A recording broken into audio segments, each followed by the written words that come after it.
Good day mga kamaster, dyan technician o pala isang OFW dito sa Taiwan. So ngayon mga kamaster, papakita ko po sa inyo yung pagpalit ko po ng dito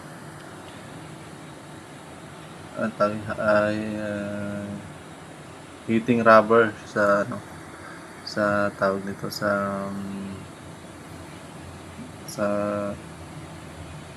film machine, yung nagano ng film na machine para sa sa PCB mga kamaster.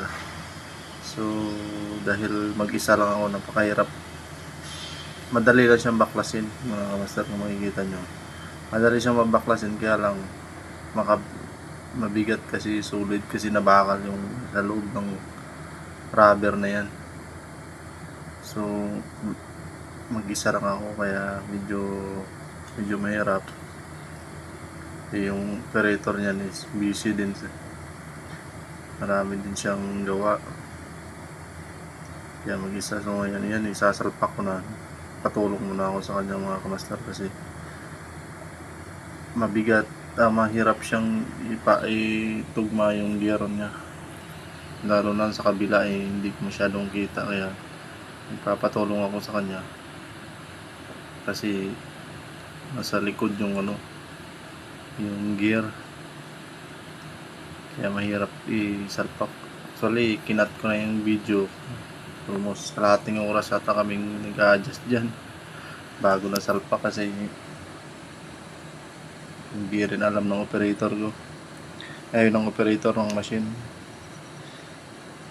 Nakikisuyo lang tayo, talagang naman tayo, hindi naman porsige siyang anuhin mga kamaster.